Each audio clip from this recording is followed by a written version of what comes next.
Okay, so last time हमने experience certificate से पहले तक किया था, राइट? याद है? Once upon a time. Okay, so now we are going to experience certificate. किसका एक्सपीरियंस सर्टिफिकेट?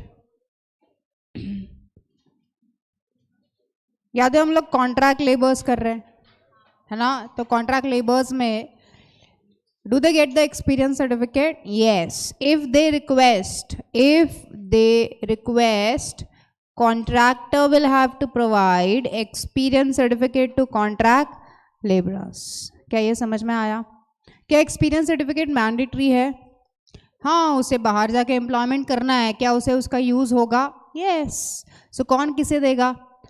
कॉन्ट्रैक्टर देगा. किसे देगा? कॉन्ट्रैक्ट लेबरर्स को देगा. So it is a formal recognition of their work done. So this is be done only on demand, request पे होगा. ये कौन रिक्वेस्ट करेगा? कॉन्ट्रैक्ट लेबर रिक्वेस्ट करेगा, तो कॉन्ट्रैक्टर उसको प्रोवाइड करेगा. Is this understood well? आ गए सब लोग? This is 38 page number.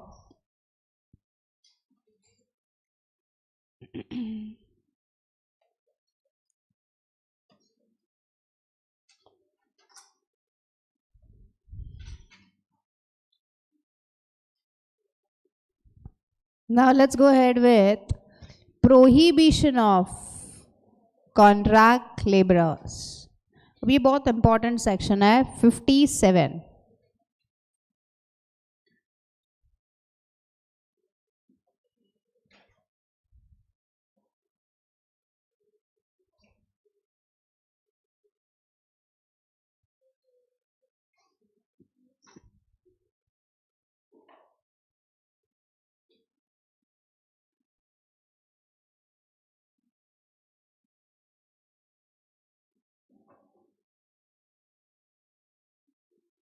This is very important point. वहां पे 5 स्टार मार्क करो सेक्शन में, बहुत इंपॉर्टेंट सेक्शन है ये.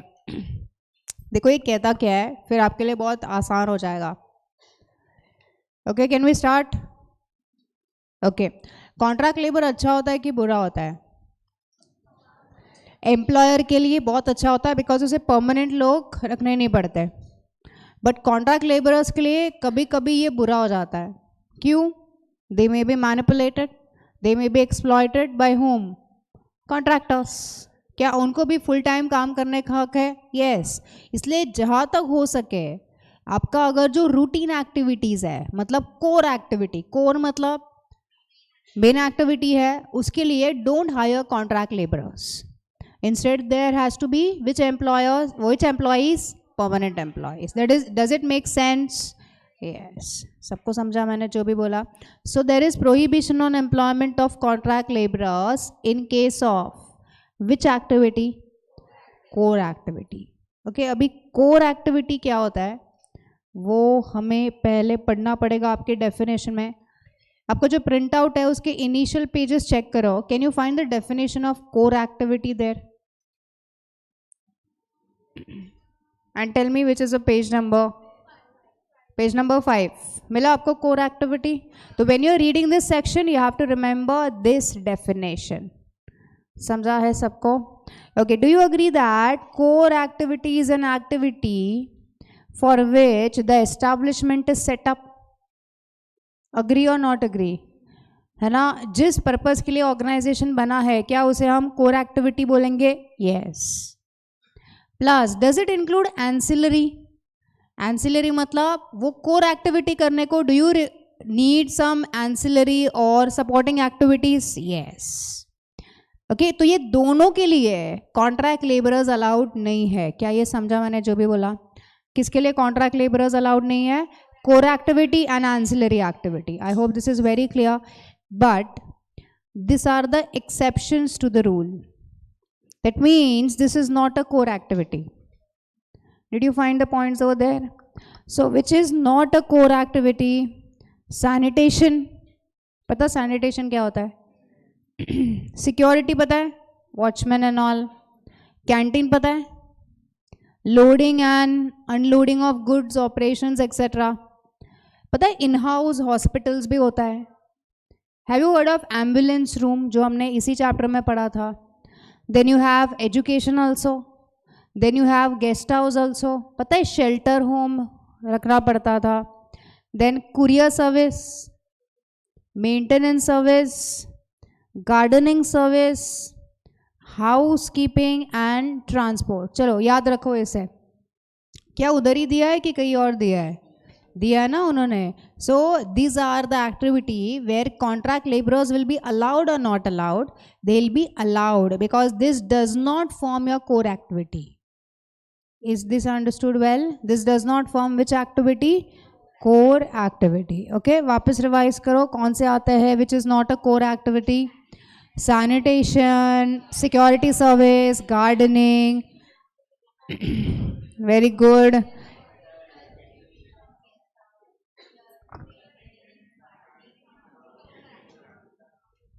याद हो गया सब? पढ़ा सब? अच्छा, यहाँ पे कॉन्ट्रैक्ट लेबर एम्प्लॉय कर सकते हैं कि नहीं कर सकते? यहाँ पे कर सकते हैं. कहाँ पे नहीं कर सकते? What is your core activity plus the ancillary? I hope we understood this. Now come to that particular section please. वहाँ पे ये पेज नंबर लिख के रखो. So when you're reading that section, you have to refer core activity का definition. Okay. Now in that section they have given that if you are doing core activity तो आप contract laborers को hire नहीं कर सकते. बराबर है? 100% sure. Okay, लेकिन एसेंशियल एंसिलरी के लिए कर सकते हो क्या? कर सकते हो कि नहीं कर सकते? नहीं कर सकते. एक्सक्लूडेड में कर सकते हो? हाँ. लेकिन जो कोर एक्टिविटी है उसमें भी कर सकते हो because of this 3 exceptions. Which exception? These 3 exception. Okay, so now we are looking at exception. That means in this the core activity is there, still you can appoint the contract laborers. समझा है? तो ये section 57 में दिया हुआ है. सबसे पहला क्या कहता है? आपका इंडस्ट्री है ही ऐसा, जैसे कि कंस्ट्रक्शन कंपनी है. Can you hire the contract labourers? हाँ, पहले से चलता आ रहा है कि वहाँ पे ज़्यादा कौन काम करता है? Contract labourer. So your industry standard is like that. तो नॉर्मली वो काम कौन कर रहा है? कॉन्ट्रैक्ट लेबरर्स कर रहे हैं. समझा? पहला वाला पॉइंट अंडरलाइन किया सबने. दूसरा, ऐसा वो काम है जिसमें फुल टाइम लोगों की ज़रूरत ही नहीं है बिकॉज आप पूरा वर्किंग आवर्स उनसे काम ही नहीं करवा रहे हो. कितना काम करवा रहे हो? हाफ टाइम काम करवा रहे हो. So what they have given, if work doesn't require full time hours, you don't require full time employees, it can be done by contract labourers. And lastly they say that अचानक से काम आ गया लेकिन वो काम थोड़े टाइम के लिए है, तो क्या थोड़े टाइम के लिए तुम परमानेंट वालों को एम्प्लॉय करोगे? नहीं. तुम क्या करोगे? Contract labour. There is sudden spike in the work. I hope everyone understood all 3 exception. क्या सेक्शन 57 पूरा समझा है? कोई डाउट है? Okay.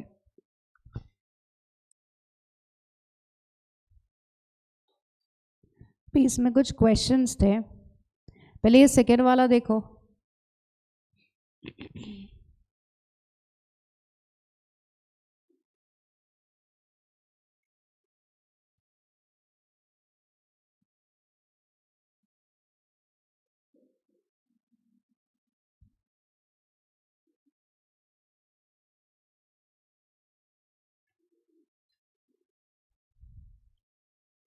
An IT firm hires 60 workers for 3 months. Does this code apply? क्यों? पक्का? 100%? उसमें कोई रूल वगैरह नहीं है? चेक करो रूल है कि नहीं.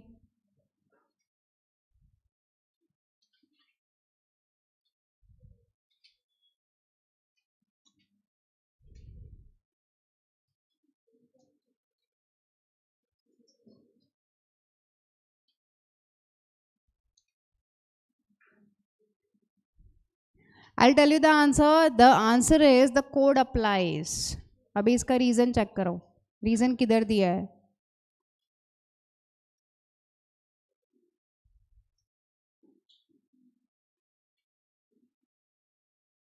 Did you get reason why is it applicable? In case of seasonal, कितना होना चाहिए?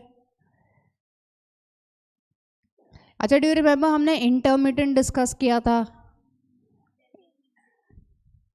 नहीं,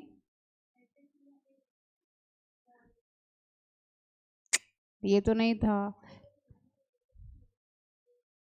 मोर देन 60 days. सीजनल है तो more than 60 days. So is your organization working for more than 60 days? Yes, it has worked for 3 months. समझा? तो apply करता है कि नहीं अप्लाई करता? अप्लाई करता है. Everybody understood this? चलो, write down question in your book. And IT firms hire 60 workers for 3 months. Does this code apply? This industry is of which nature? Seasonal. ऐसा आपको पूछेंगे.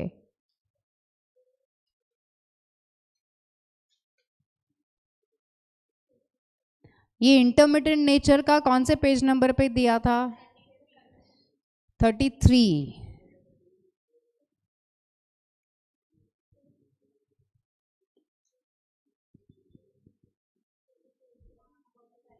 थर्टी फोर पे है. Yes, correct. I hope आपने question लिख लिया. ऐसा आपको केस स्टडी में एग्जाम में पूछेंगे. ठीक है. An IT firm hires 60 workers for 3 months. Does this code apply?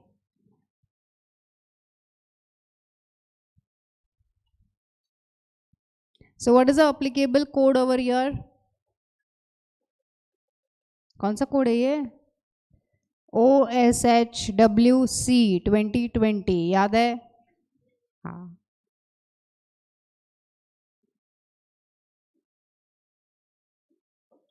इसका एप्लीकेबल सेक्शन कौन सा है? 45. ऐसा हम फर्स्ट पॉइंट में लिखते हैं. दूसरे पॉइंट में क्या लिखते हैं हम? प्रोविजन लिखते हैं. सो कॉन्ट्रैक्ट लेबर का अप्लीकेबिलिटी क्या है? It applies to all contractor and contract and employment जहाँ पे कितने एम्प्लॉयड है? 50 और more. But this does not apply to intermittent nature. Do you remember that?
Non seasonal का क्या रिक्वायरमेंट है?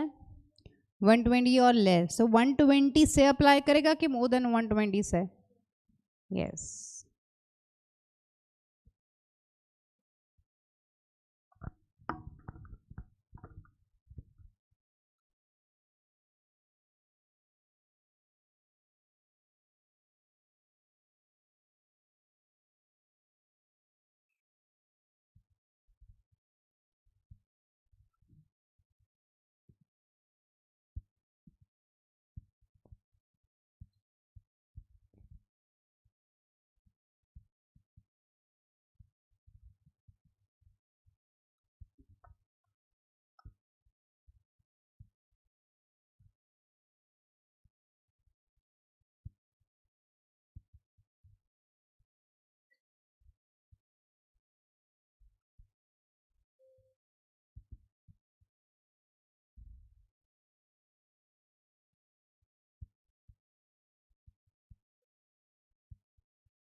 डन.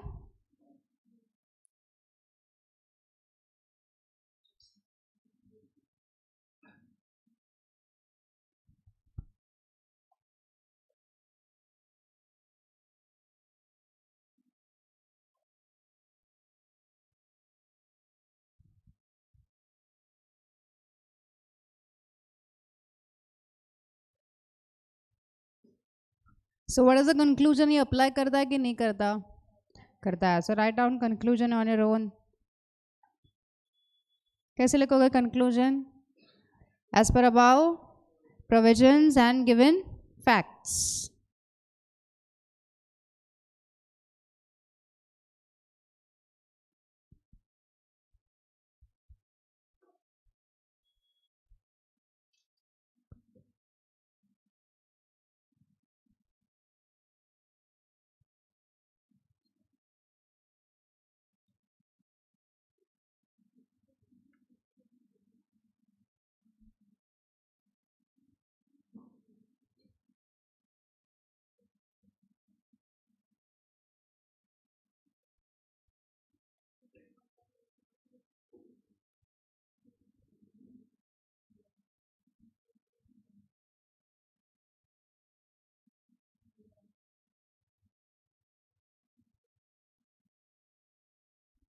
Okay, हो गया? Right, one more question. If contractor pays worker in cash, if contractor pays worker in cash and then disappears,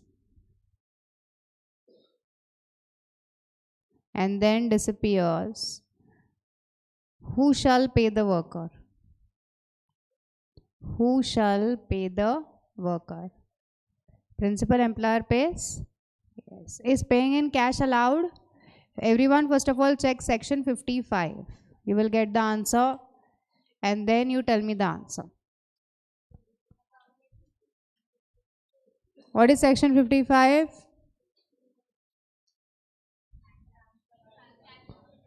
बराबर है. Allowed है कि not allowed है? नॉट अलाउड है. एंड आगे क्या लिखोगे? भाग गया तो कौन पे करेगा? प्रिंसिपल एम्प्लॉयर पे करेगा. वो कैसे रिकवर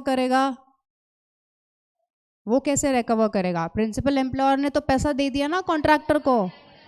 आइदर कमीशन से कट या तो treat it as a debt. बराबर है. याद है सबको? Can you write it as a homework? बराबर है. वहां पे होमवर्क लिखो, कुछ लाइंस छोड़ दो, फिर हम आगे बढ़ते हैं.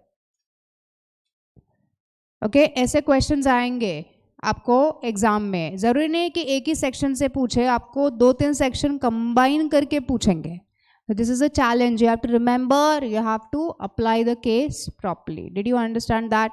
आपको पता है केस स्टडी में सबसे इंपॉर्टेंट क्या लिखना होता है? प्रोविजन. एप्लीकेबल प्रोविजन ठीक से आया तो तुम्हारा पूरा आंसर सही होगा, वरना फिर गड़बड़ हो जाएगा. Is this understood well? Okay, now let's go to the last part of this chapter which is factories. Okay, so heading डालो सब लोग, फैक्ट्रीज है. And then we will be ending with this chapter. What was the first thing we read in this? क्या पढ़ा था सबसे पहले हमने इस चैप्टर में?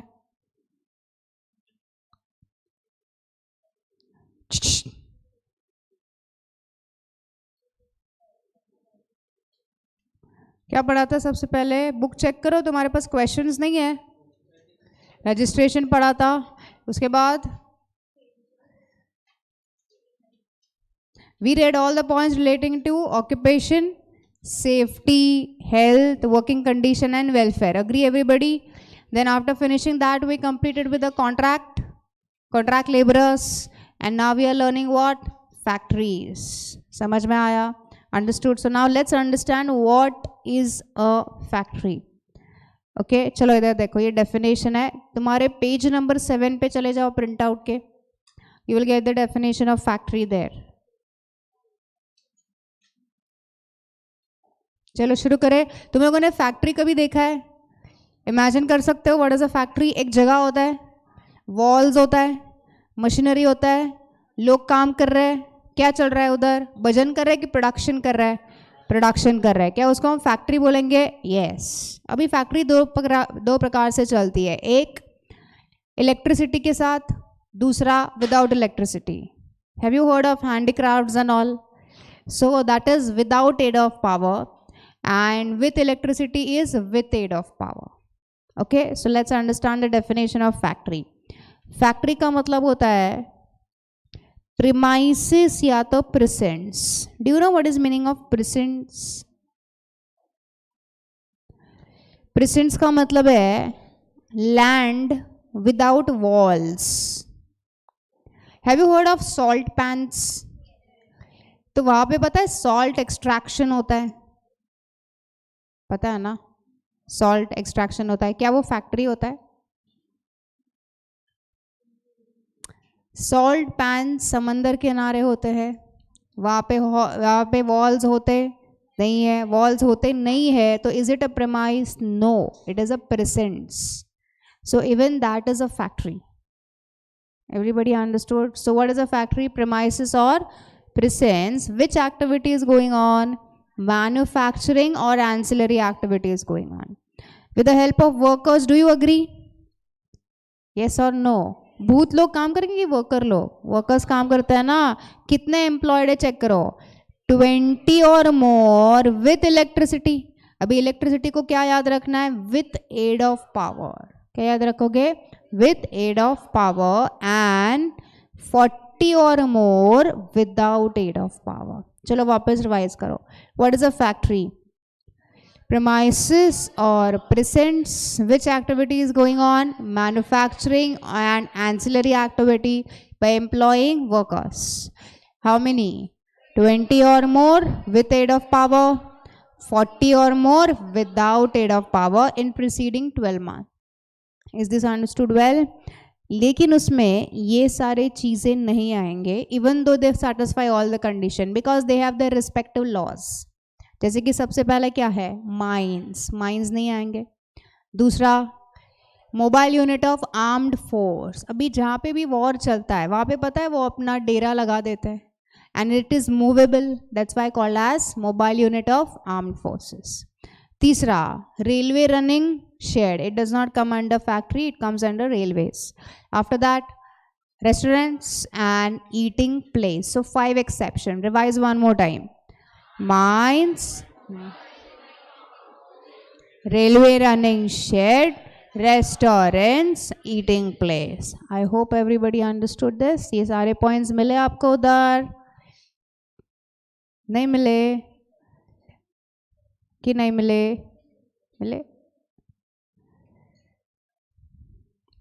I want you to write this definition. Write down. अच्छा, एक ऑप्शन है तुम्हारे पास. ये जो PDF है वो YouTube पे मैंने पिन करके रखा है. So you have option to copy later or now. Now, write down.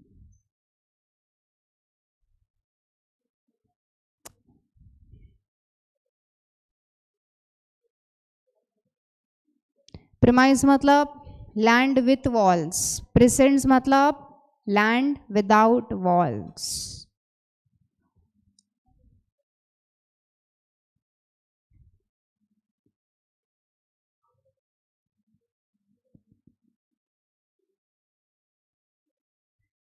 अगर एक्सेप्शन बाजू में नहीं आता है तो उसके नीचे लिख दो. फैक्ट्री का डेफिनेशन एग्जाम में 5 मार्क्स के लिए आ सकता है. लिख पाओगे हम? श्योर?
हो गया?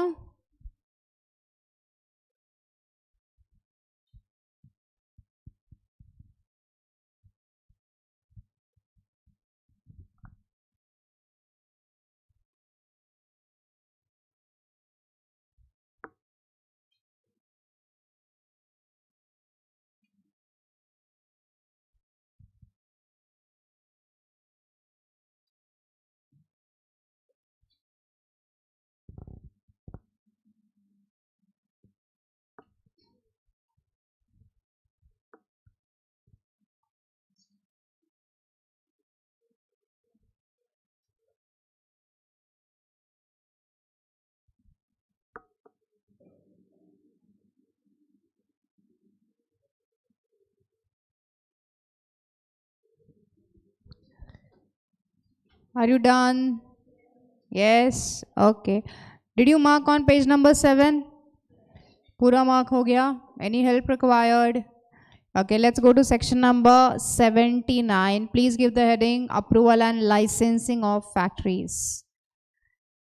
Approval and Licensing of Factories. पहले heading लिख लो.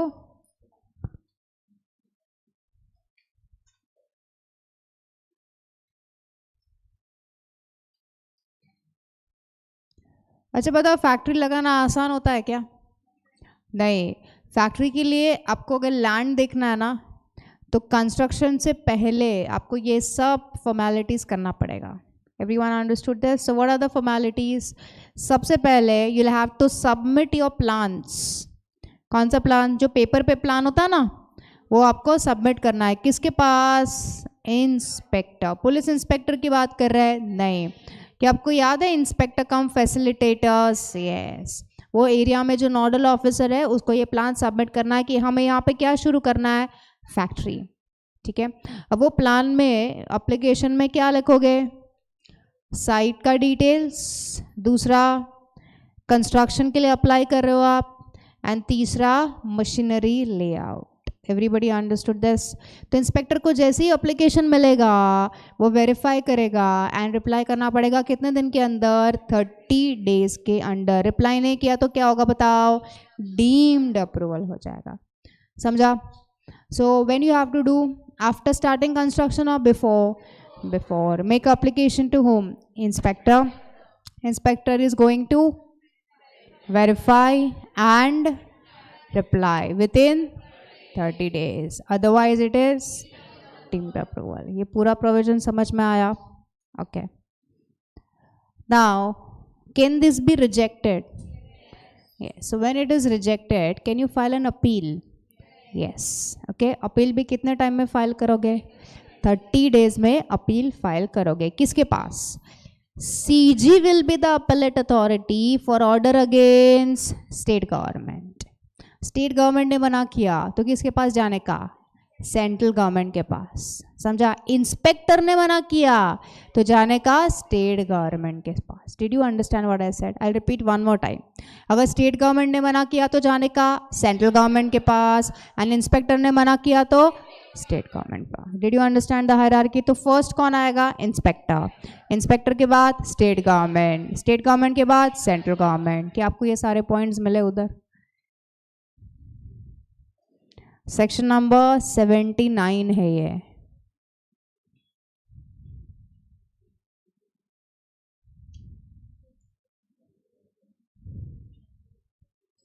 चलो चलो लेट्स स्टार्ट. एक काम कर रहे हैं. राइट हेडिंग सेक्शन 79 लिखा सबने? चलो राइट दिस प्रोविजन.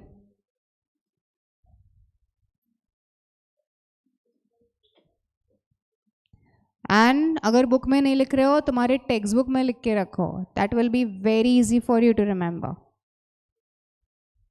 हो गया तेरा लिख के सब?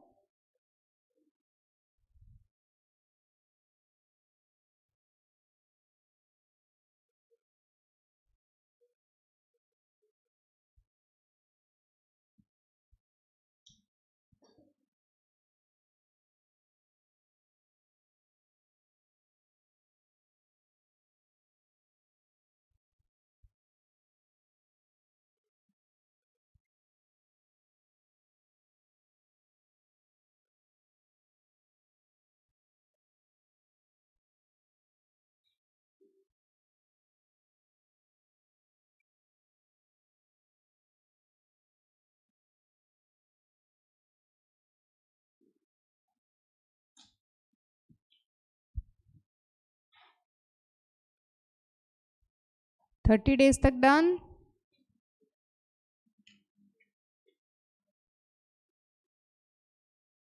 Second one is for rejection.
Done with appeal.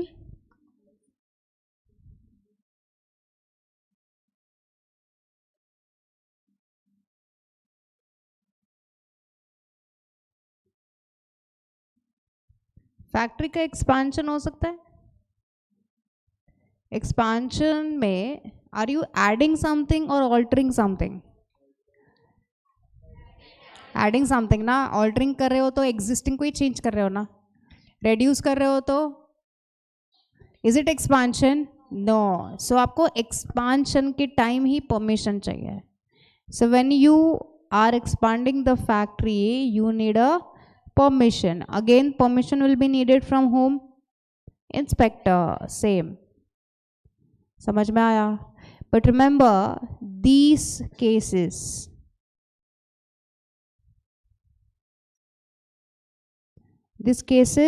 are not deemed to be expansion.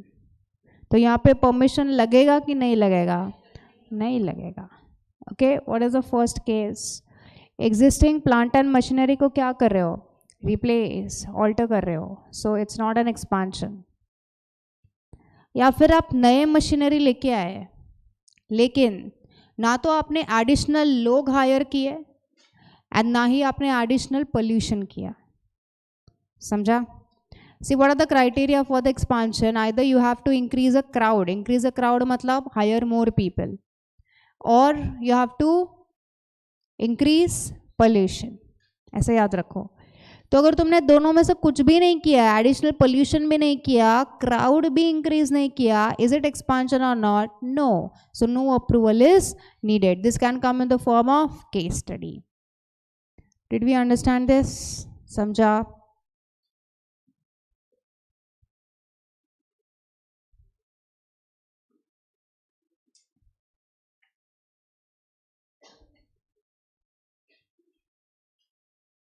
यहाँ पे ऐसा लिखो ब्रैकेट करके, not deemed to be extension. ये एक्सटेंशन नहीं है, so you don't require any permission.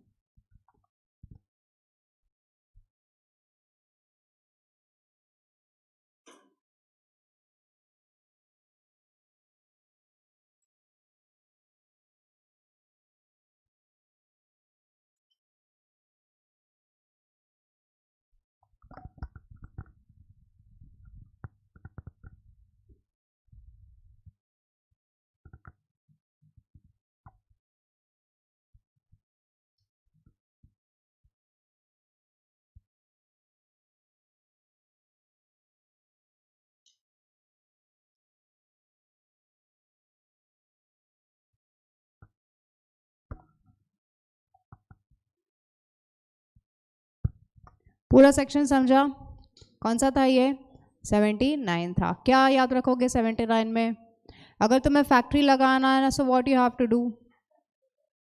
You have to submit the plans and then it will be verified within 30 days. If no reply, then deemed approval. If you are not happy with order of inspector, go to state government. Inspector से खुश नहीं हो तो state government, state government से खुश नहीं हो तो सेंट्रल गवर्नमेंट. समझा?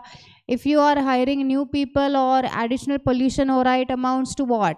expansion, and every expansion needs whose approval? Inspector's approval. I hope this is understood. Now let's go to dangerous operations. क्या पढ़ रहे हैं अभी हम लोग? Dangerous operations पढ़ रहे हैं.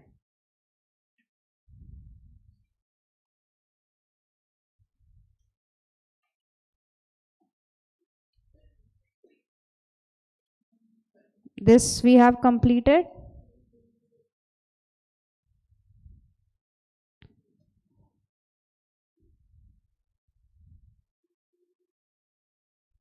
We are going for dangerous operations.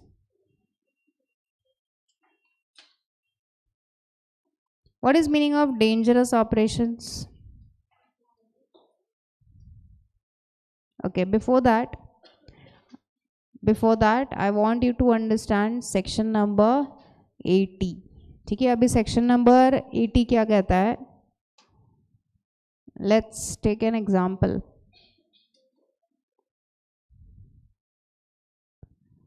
ये देखो इधर.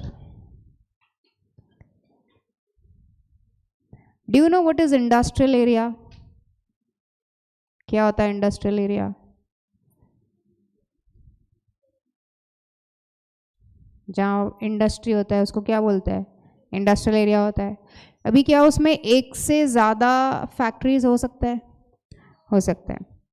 ये देखो, ये इंडस्ट्रियल एरिया है एंड यहाँ पे एक केमिकल फैक्ट्री है एंड दूसरी गारमेंट फैक्ट्री है. समझा कौन सी फैक्ट्री है? केमिकल और गारमेंट है, एक ही प्रीमाइसेस में है. ओके, नाउ अगर आप ध्यान से देखोगे ये सारा कॉमन एरिया है. देखा तुम लोगों ने? ये जो कॉमन एरिया है इसमें क्या किया है उन्होंने? They have given facilities and they have common facilities for both of them. कौन सा फैसिलिटी है? Common facilities for both of them है. Did you understand facts of the case? Okay, now just read this points. Chemical ने apply किया था factory expansion के लिए and कितने दिन बीत गए? उनको रिप्लाई मिला नहीं है. ओके, आगे देखो, ये फैक्ट्स ऑफ द केस है. 3 वर्कर नोटिस किया है अनयूजुअल साउंड था near high pressure valve. Reported to manager, लेकिन मैनेजर ने क्या बोला? Get back to work. ऐसा कुछ तुम्हें याद आ रहा है? ऐसा सिमिलर में हुआ था, भोपाल गैस में हुआ था. आई होप तुम्हें समझ में आ रहा है व्हाट इज हैपनिंग. ओके, 2 घंटे के बाद क्या हुआ? वाल्व बर्स्ट हो गया जिसमें से टॉक्सिक फ्यूम्स आए. It entered the garment next door where they were sharing the ventilation and it was clogged. It was clog मतलब बंद हो गया. तो उसकी वजह से क्या हुआ रहेगा? उसकी वजह से क्या हुआ रहेगा? क्या नुकसान हुआ रहेगा? यस. नेक्स्ट, मेडिकल रिकॉर्ड्स नहीं रखे थे एम्प्लॉयज़ के. Everyone understood? ये उन्होंने इन्फॉर्म नहीं किया था. किसने इन्फॉर्म नहीं किया था? केमिकल वालों ने गारमेंट वालों को इन्फॉर्म नहीं किया था. आई होप तुम्हें फैक्ट्स ऑफ द केस समझ आ रहा है. इसी के रिलेटेड हम अभी प्रोविजंस पढ़ने वाला है. Okay, check one more time. सबसे पहले क्या हुआ? They applied for the factory expansion लेकिन उनको नो रिप्लाई. ठीक है. दूसरा, सेफ्टी में थोड़ा सा इशू हो गया. Do you agree this chemical industry is a hazardous industry? Yes. समझा? तो क्या हुआ यहाँ पे? 3 वर्कर्स को कुछ अजीब आवाज़ आई. उन्होंने मैनेजर को रिपोर्ट किया लेकिन मैनेजर ने उसे भाव नहीं दिया. मैनेजर ने बोला गेट बैक टू वर्क. फिर हादसा हो गया. Now that entered which factory? Garment factory. And उसको नुकसान हुआ रहेगा. यस. लेकिन इंक्वायरी के दौरान पता चला मेडिकल रिकॉर्ड्स रखे ही नहीं थे. Plus they did not inform whom? Neighbour that which chemical they are using. Did you understand facts of the case? पक्का समझा है? क्लियर? अभी क्वेश्चंस देखो. क्या केमटेक का कंस्ट्रक्शन लीगल है?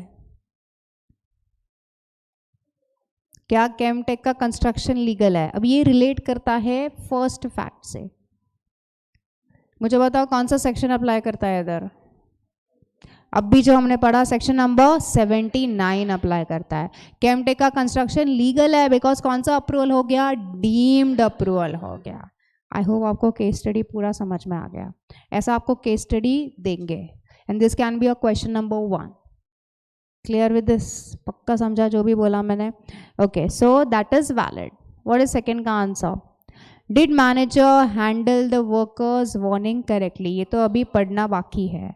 तीसरा, who is liable for ventilation failure that affected garment unit? Who is liable? देखो ventilation was shared and जब भी shared होता है तो दोनों का liability होता है। क्या आपको समझा है? क्लियर है? Last, which disclosure next? Which disclosure rule did Chemtech violate? कौन सा केमिकल है वो तुम्हें बताना चाहिए था बिकॉज जो हजार्डियस है अपने आजू बाजू वालों को तुम्हें बताना पड़ता है। नहीं बताया तो वो क्या है? नॉन डिस्क्लोजर है। समझा? ओके, एंड लास्ट में हमें पढ़ने आया है what is the penalty for missing medical records. I hope आपको ये सारे फैक्ट समझ आए। क्लियर है? Okay, so on this basis first let's go to section number 80। चलो 80 पढ़ो पहले।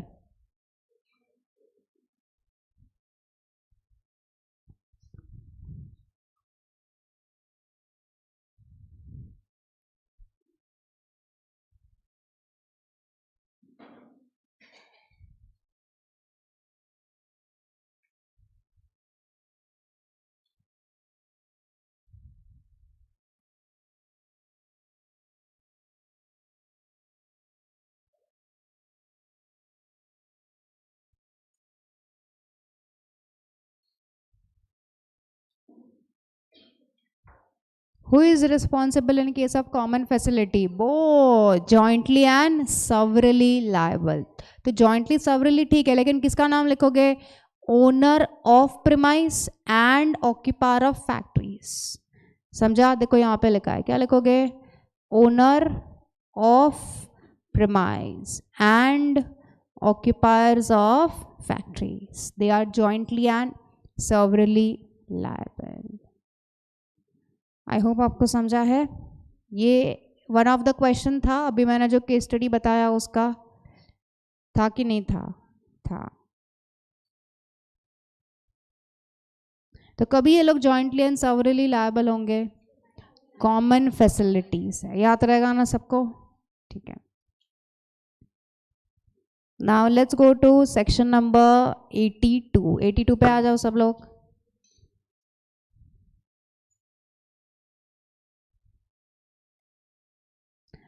यहाँ पे बोला है कि 82 इज़ वेरी इजी सेक्शन। इसमें बोला है कि एजी ने कुछ रूल्स बनाए हैं। किसने रूल्स बनाए? एजी ने रूल्स बनाए हैं रिलेटिंग टू फैक्ट्रीज जो कौन सा काम कर रहे हैं? मैन्युफैक्चरिंग कर रहे हैं या ऑपरेशंस कर रहे हैं जिसमें सबसे ज़्यादा खतरे का एक्सपोजर है। So exposure of serious risk of body injury or poisoning or disease to whom? To the workers employed. Okay, now read the provision again. What did they say? AG has made rules for factories dealing in manufacturing operation which carries exposure of serious body injury, risk, etc. to whom? Workers. This is section number 82। सिर्फ heading लिख के रखो तुम्हारे book में, section 82, dangerous operations.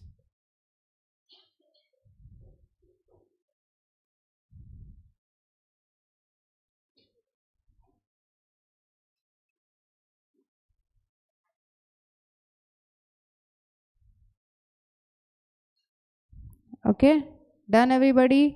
अभी देखो, सिर्फ और सिर्फ डेंजरस ऑपरेशन के लिए एजी जो है उसने बनाया एक कमेटी जिसका नाम क्या है? Site appraisal committee.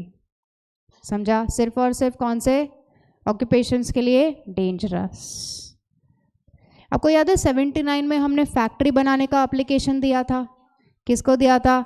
इंस्पेक्टर को दिया था। तो जब भी हजार्डियस फैक्ट्री होगा तो इंस्पेक्टर ये एप्लीकेशन भेजेगा साइट अप्रेजल को, एंड साइट अप्रेजल अपना रिकमेंडेशन देगा.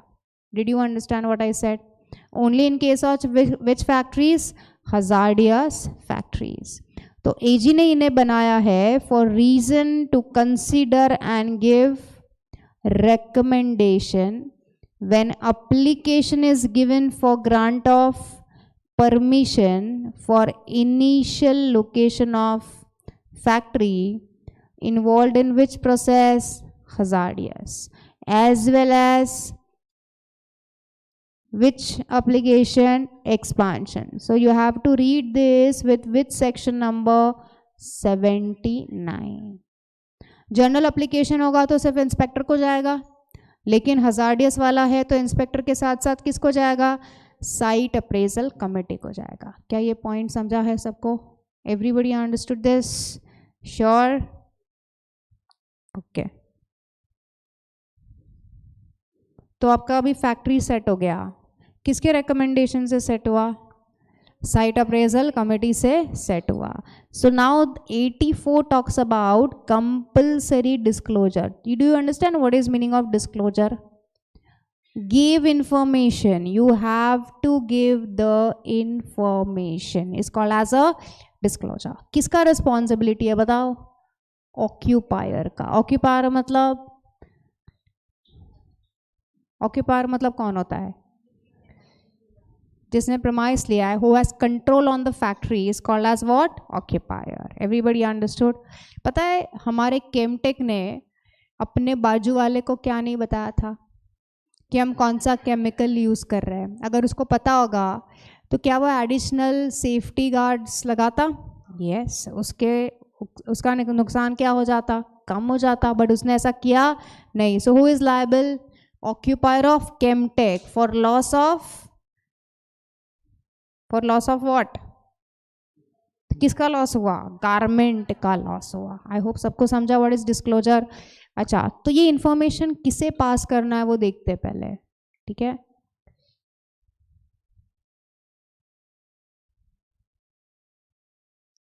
ये देखो, ये बहुत इंपॉर्टेंट प्रोविजन है. एक बार हेडिंग पढ़ो, क्या बोला है? Compulsory disclosure of information by occupier. Occupier का मतलब क्या है? Who has ultimate control on the affairs of the factory. So occupier will have to give disclosure. किसका डिस्क्लोजर देना है? देखो जरा. हजार्ड्स, मतलब यहाँ पे क्या क्या खतरा है, is called as hazards. Second one क्या है? अगर ऐसा कोई हादसा हुआ, how can you protect yourself. पता है एक्शन टू बी टेकन होता है. क्या क्या करना चाहिए in case of emergency? That is called as a measures to overcome hazards. तो ये दोनों इंफॉर्मेशन किसको पास ऑन करना है? वर्कर को, इंस्पेक्टर को, लोकल अथॉरिटी को एंड जनरल पब्लिक को. वापस रिपीट करो. वर्कर को, इंस्पेक्टर को, लोकल अथॉरिटी को एंड जनरल पब्लिक को. Did you understand this first point? Clear है? ओके. प्लस दूसरा, जहाँ पे भी ये साइट है फैक्ट्री का, डू यू अग्री वहाँ पे ये हजार्ड्स कंट्रोल करने के लिए कुछ डिवाइसेस होने चाहिए. जैसे कि ये क्या है? फायर एक्सटिंग्विशर है. क्यों रखा है? टाइम पास करने को रखा है? होली खेलने को रखा है? नहीं. क्यों रखा है? अगर आग लगी तो ये हम यूज़ कर सकते हैं. So is it emergency on site plan? Yes. ताकि हम लॉस क्या कर सके? कम कर सके. सो this has to be there for disaster control, and there should be measures duly approved by whom? Chief Inspector. I hope you understood both the points here. कोई doubt है यहाँ तक? क्लियर है? चलो और एक पॉइंट है इसमें.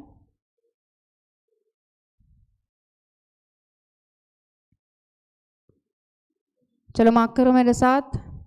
Information to be disclosed. Who discloses? Occupier. Involving hazardous process, disclose in manner prescribed regarding dangers, health hazards, measures.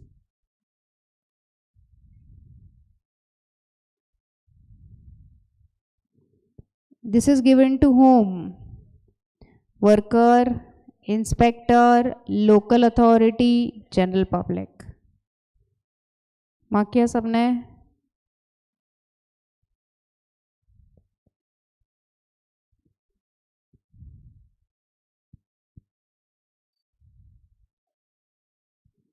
Can you see the second one? On-site emergency plan. किसके अप्रूवल से ये plan रखना है? Chief inspector cum facilitator. Draw an on-site emergency plan and detailed disaster control measures. ये सिर्फ plan बना के फायदा नहीं है. Do you have to make it known to the people employed? Yes. Plus to the general public living in your surrounding. The safety measures to be taken when there is any kind of accident.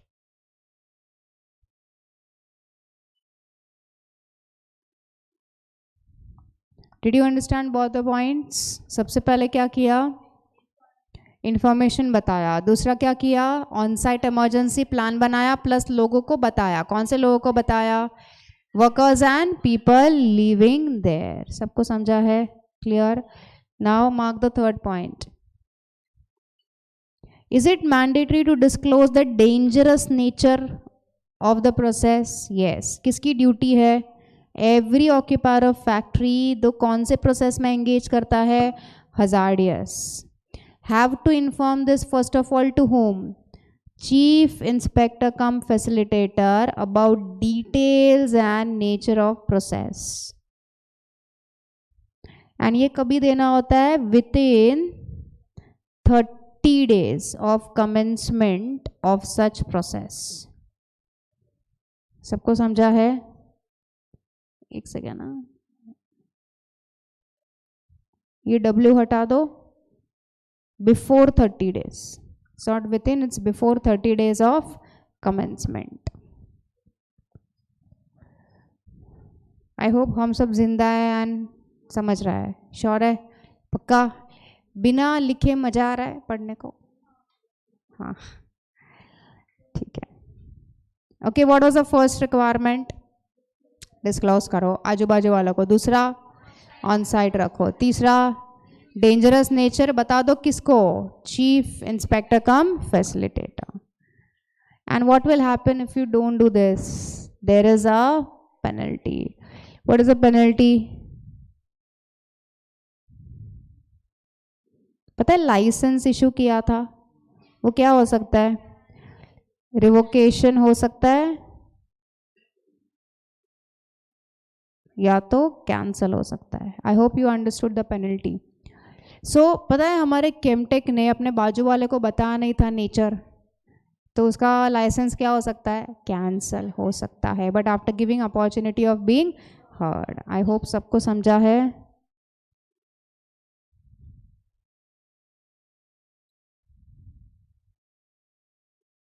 इधर keyword is cancellation.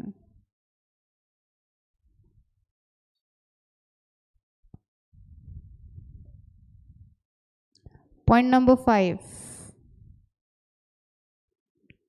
How to handle the hazardous substance. Okay. How to handle the hazardous substance. क्या उसके कुछ do's and don'ts होने चाहिए? Yes, but these do's and don'ts have to be made with previous approval of whom? Chief Inspector cum Facilitator. So they are going to lay down the measures. What are they going to lay down? Measures for handling hazardous substance with previous approval of Chief Inspector.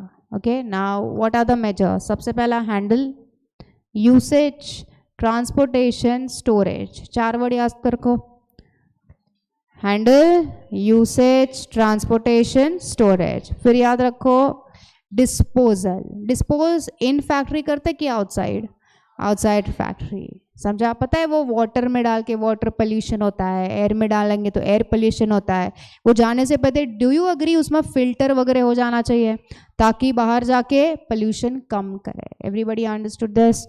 Okay, then you'll have to also publicize them. Publicize matlab make known to public and people living in the vicinity. That is workers working in the factory and public living in the vicinity. Did you understand all three measures?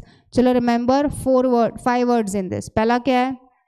Handle, use, transport, store, then dispose. ये सबका आपको क्या करना है? Measures बनाना है, and ये measures को क्या करना है? पब्लिसाइज करना है to workers and people living around. Which section are we learning right now?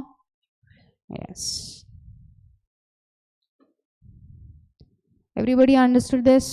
कोई डाउट इन 84? एक बार सारे गो थ्रू कर लो, सेक्शन पॉइंट्स देख लो. इट स्टार्टेड विथ डिस्क्लोजर्स, बराबर है. पहला डिस्क्लोजर आपने किसको दिया? Worker, inspector, local authority, general public. क्या क्या बताया? डेंजर, मेजर, सब कुछ बता दिया, ठीक है. फिर क्या किया? ऑन साइट इमरजेंसी प्लान बनाया. फिर क्या किया? You have to disclose the hazardous nature to chief inspector before commencement of operations. Before कितना दिन? 30 days. एंड ऐसा नहीं किया तो तुमने क्या होगा? Cancellation.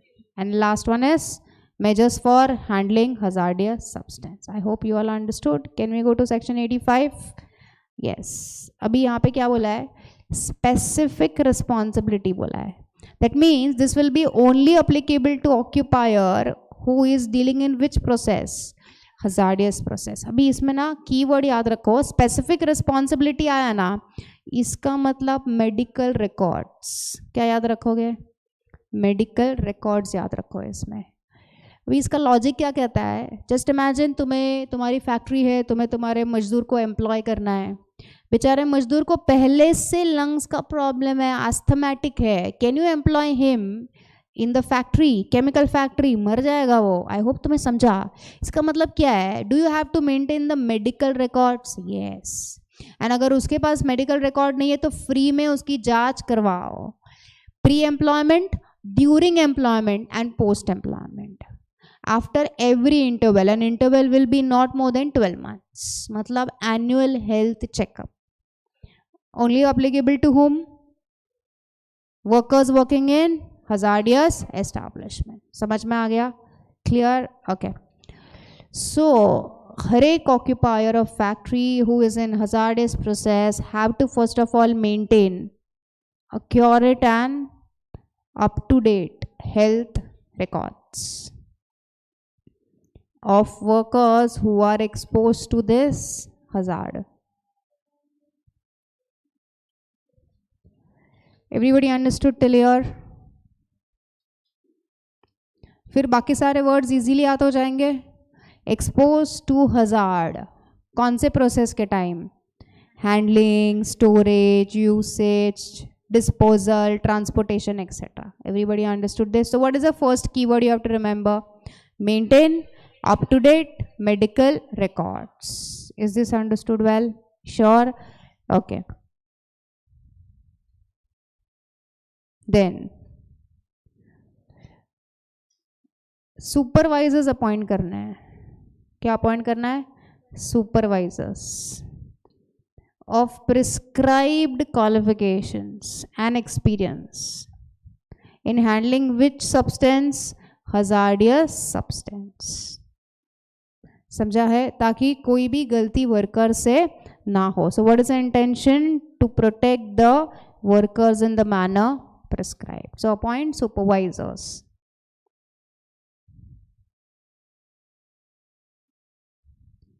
Can you go to the third point? Medical examination करवाना है इनका. क्या करवाना है? Medical examination of every worker. Do you remember मैंने बोला था before employment, while employment and after he has cease to employ. तो कैसे याद रखोगे? Before, during and after at intervals of not exceeding 12 months. I hope आपको समझ में आ गया तीनों points.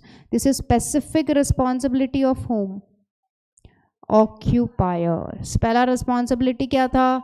Maintain up to date health records.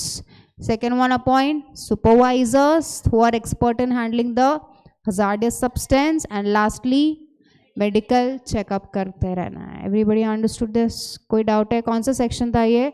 85। सबने हेडिंग लिखा? Okay, now section number 86। What is 86? National board, याद रखो। ओके, अब ये क्या कहता है देखो इधर। जब भी कोई हादसा हुआ है, क्या हुआ है? हादसा हुआ है, एक्स्ट्रा ऑर्डिनरी सिचुएशन हुआ है फैक्ट्री में, जैसे कि Bhopal gas tragedy, was that extra ordinary? Yes. And ये इंफॉर्मेशन सीजी को मिला है, तो सीजी क्या करेगा? नेशनल बोर्ड को बोलेगा। क्या बोलेगा नेशनल बोर्ड को? इंक्वायरी कर। Everybody understood this? ओके, क्या हुआ है बताओ? एक्स्ट्रा ऑर्डिनरी सिचुएशन हुआ है फैक्ट्री में, सीजी को समझा है। सीजी किसे बोलेगा?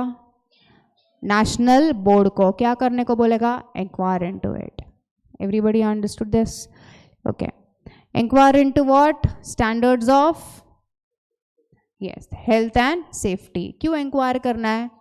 ताकि ऐसा हादसा वापस ना हो, to correct those standards. Everybody understood this? कोई डाउट है यहाँ तक? ओके, नाउ नेशनल बोर्ड जो भी रिकमेंडेशन देगा सेंट्रल गवर्नमेंट को, वो कंपलसरी होगा कि रिकमेंडेटरी होगा? रिकमेंडेटरी होगा। एंड सेंट्रल गवर्नमेंट अपना दिमाग लगा के क्या देगा? ऑर्डर्स देगा। Okay, so this is in very special circumstances. What is the circumstance? Extraordinary situation has occurred in the factory where you are handling which matter? Hazardous substance. तो यहाँ पे कौन आएगा? सीजी आएगा। एंड सीजी किसको direction देगा? National board को direction बोलेगा एंड बोलेगा कि तू इंक्वायरी कर। इंक्वायरी किस लिए कर? Standards of health and safety, to check two things over here, to find out two things. सबसे पहला cause. Do you understand what is meaning of cause? Cause मतलब रीजन है, ऐसा हादसा क्यों हुआ। Everybody understood this? कुछ तो गलती किया होगा, तो वो गलती फाइंड आउट करो। गलती का मतलब क्या होता है? कॉज। कॉज ऑफ फेलियर और neglect to adopt any measures as prescribed. And second one, ऐसा वापस ना हो, इसलिए you have to find out some extraordinary measures in that for prevention of recurrence of such extraordinary situations in future. Okay, सबसे पहला क्यों? Cause find out करने को, एंड दूसरा क्यों? ऐसा वापस ना हो। So this recommendation of national board will be in which nature? Advisory in nature. Is this understood well? समझ में आ गया? Section number 87 लिखो, emergency standard. This is very different. चलो वापस रिवाइज करो. What was 82? Dangerous occupation. उसमें क्या लिखा था? क्या लिखा था? एजी मेजर्स बनाएगा कि सीजी? एजी बनाएगा measures for factories which are dealing in hazardous process. Okay, after that कौन सा सेक्शन पढ़ा? 83 क्या था? Site appraisal committee. पता है ना सबको? ये किसके बारे में काम करता है? किस बारे में काम करता है ये? For giving recommendation for setting up which kind of factory? Hazardous nature factory. Very good. After that 84 क्या था? Yes, compulsory disclosures. वो तो अच्छे से याद है आपको. किसका ड्यूटी है ये? ऑक्यूपायर का ड्यूटी है. What is 85? स्पेसिफिक रिस्पॉन्सिबिलिटी में ज़्यादा मेडिकल है एंड एक ही सुपरवाइजर है. याद आया सबको? उसके बाद क्या पढ़ रहे? 86 क्या था? National board. नेशनल बोर्ड को क्यों बीच में लेके आएंगे? इमरजेंसी सिचुएशन हुआ है तो. आई होप यू अंडरस्टूड दिस. लेकिन 87 जो है उसमें कोई इमरजेंसी नहीं हुआ है, लेकिन सीजी को समझा है कि उसने जो रिकमेंडेशन बोला था या फिर एजी ने जो भी रिकमेंडेशन बोला था वो फैक्ट्री ने कंप्लाई नहीं किया है. तो factory has not adopted measures which is required for the hazardous industries, तो वो डायरेक्ट करेगा किसे? Directorate general of occupational safety and hazard. Did you understand? For 86, who was a nodal officer? National Board. For 87, who is a nodal officer? Directorate General of Occupation Safety and Hazards. तो central government इसे कब consult करेगा? जब उसे क्या दिखेगा? किसी एक फैक्ट्री ने स्टैंडर्ड्स या मेजर्स जो अडॉप्ट करने चाहिए थे, किसके लिए? डेंजरस हजार्डियस केमिकल हैंडल करने को, स्टोर करने को, डिस्पोज करने को, ट्रांसपोर्ट करने को, वो किए हैं कि नहीं किए हैं? नहीं किए हैं. I hope you are able to relate now.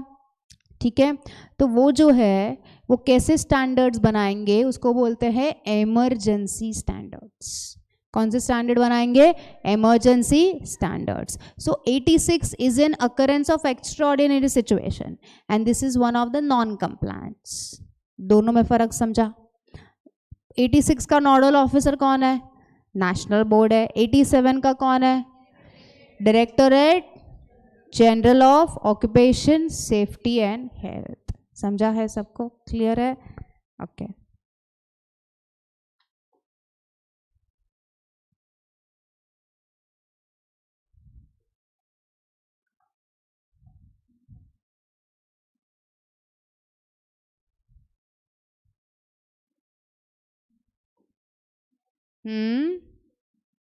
हाँ,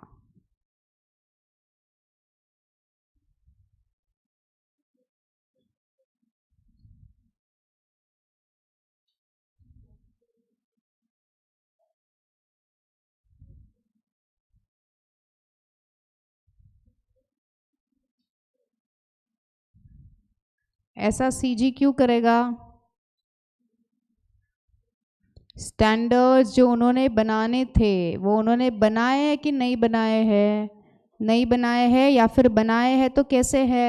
inadequate है. So when it is going to do, it is in this case.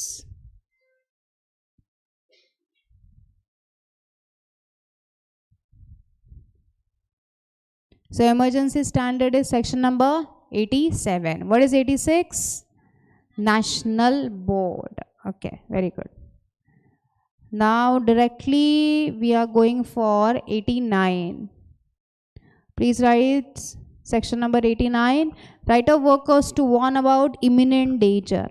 अभी इसे ना पढ़ने के लिए आप ये भोपाल गैस ट्रेजेडी याद रखो. आपको पता है इसमें कुछ वर्कर्स ने पहले से वार्न किया था मैनेजर को, लेकिन मैनेजर ने उसका सुना नहीं. जैसे हमारे केस स्टडी में बोला था गेट बैक टू वर्क, वैसे इनको बोल दिया था. तो सही किया कि गलत किया? गलत किया, उसकी वजह से इतना सारा नुकसान हो गया. सो क्या वर्कर्स का हक है to know about the danger and to tell about the danger? दोनों हक है, to know also and to tell also. Everybody understood this? So what is the heading over here? Right of workers to warn about imminent danger. Imminent danger का मतलब क्या होता है? हो गया है कि होने वाला है? होने वाला है. सबको समझा? ओके. अभी सबसे पहला पॉइंट क्या कहता है? वर्कर्स को ना ऐसा लग रहा है दैट यहाँ पे कुछ गड़बड़ है. So workers are working in hazardous process and they have reasonable apprehension. उनको ऐसा लग रहा है कि यहाँ पे कुछ तो गड़बड़ है एंड यहाँ पे खतरा हो सकता है. किसको खतरा हो सकता है? Lives and health due to any kind of accident. तो याद रखो इस केस में ना वर्कर लोग जो है वो नोटिस देंगे. क्या देंगे? नोटिस देंगे. किसे नोटिस देंगे? एक तो उसके ऑक्यूपायर को एंड दूसरा इंस्पेक्टर को. ये दोनों को नोटिस देंगे. So this is the first compliance. Notice of imminent danger. Occupier याद रखो एंड दूसरा इंस्पेक्टर कम फैसिलिटेटर. अगर आपके ऑर्गेनाइजेशन में सेफ्टी कमेटी है तो उसको बता दो. Do you know what is safety committee? Right. Safety officer भी होता है, सेफ्टी कमेटी भी होता है. कौन सा इन हाउस होता है बताओ? कौन सा इन हाउस होता है? दोनों ही इन हाउस होता है, लेकिन सेफ्टी कमेटी कब बनाता है? जब एजी तुम्हें बोलता है तो बना। लेकिन सेफ्टी ऑफिसर कब अपॉइंट करता है? When some number of workers are employed. अगर आपको याद है हमने ये सब पढ़ा था। चलो गुड। तो तुमने बताया। अभी क्या तुम्हारा मैनेजर ऐसा बोल सकता है चल जा तेरा काम कर? बोल सकता है आपको? ऐसा नहीं बोल सकता है। उसे क्या करना पड़ेगा? नोटिस का चेक करना पड़ेगा। You will go and tell the employer, employer will have to verify.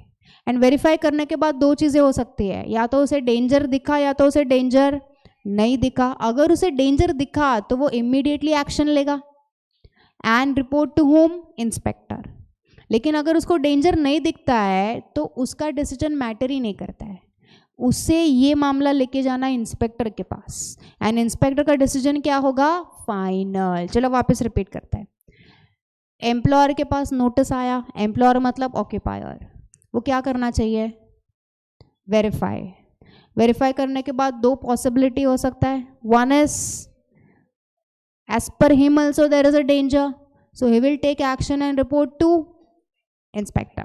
As per him there is no danger, take this matter to inspector and inspector decision will be final. Did you understand this? Okay.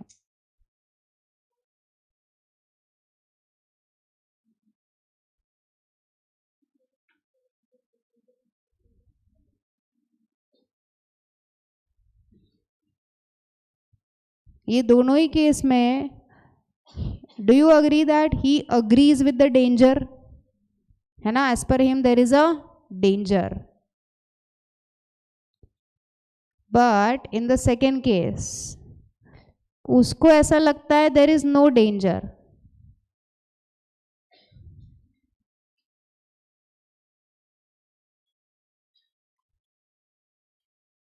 Refer matter to home?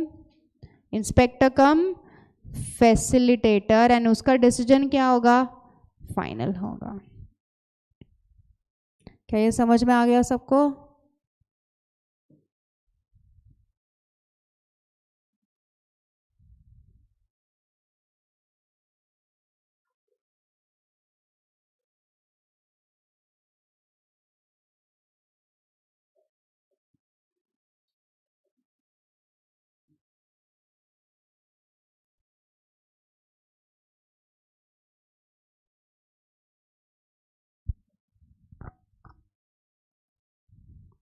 Do you remember we already did composition?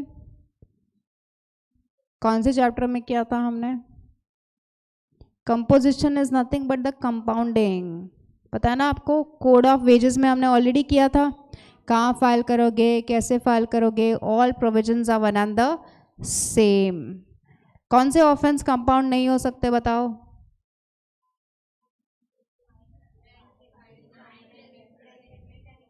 Yes correct. समझा सबको? And how much is a penalty if you don't comply with the compounding order? 50% is a penalty. How much is a penalty? 20% था। याद आया? कितना percent था? 20% था। Normally मैंने बोला था ट्वाइस होता है, लेकिन यहाँ पे कितना होता है? 20% पेनल्टी है। Everybody understood? So when they ask you compounding composition you have to write those provisions only. Is this understood well? समझ में आ गया? Okay, so we go to the last part of this chapter जिसका नाम क्या है? Social security code section fund, that is section 115। इस पे आपको क्या आ सकता है? शॉर्ट नोट आ सकता है। Social security fund. अच्छा, ये कैसा फंड होता है पता है? इसमें से किसका भला होने वाला है? वर्कर्स का भला होगा। कौन सेटअप करेगा? AG. Who is going to set up this? Appropriate government shall set up a social security fund for whose welfare? Unorganized workers. What is meaning of unorganized? Less than 10 are employed. Those are unorganized workers. Okay. तो ये fund में credit कौन सा आएगा? Credit मतलब पैसा आया, बराबर। जो कंपोजिशन है ऑफेंस का, जो भी पैसा होगा वो यहाँ पे जाएगा। दूसरा, पेनल्टी यहाँ पे जाएगा। तीसरा, अदर सोर्सेस। ओके, कौन सा 3 पैसा आएगा इधर? Composition, penalty end funds. Okay, तो ये तो पैसा आया, मतलब ये क्रेडिट हुआ। लेकिन ये खर्चा किधर होगा? डेबिट। किधर खर्चा होगा बताओ? एक तो फंड चलाने का खर्चा होता है, so you call it as administration expenses for whose welfare? Unorganised worker. सबको समझा?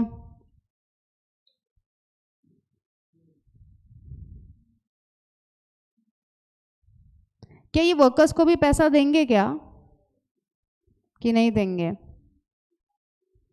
देखो, ये वर्कर्स का पूरा डिटेल दिया है चैप्टर नंबर 19 में। कहाँ दिया है? चैप्टर 19। चैप्टर 19 में ना इनके लिए अलग से फंड बनाया है। कौन से चैप्टर में? 19 में इनके लिए अलग से फंड बनाया है। तो ये जो अमाउंट है जो सोशल सिक्योरिटी फंड में है, ये फंड में ट्रांसफर हो जाता है। समझ में आया व्हाट आई सेड? क्लियर?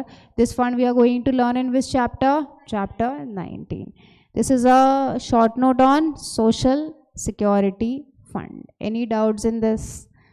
पक्का समझ में आ गया? चलो, तो तुम्हारे ये 2 नए चैप्टर्स खत्म हो गए। 2 नए हुए ना हमारे, कि 3 हुए? Sorry, 3 are done. Okay, now only 1 is remaining.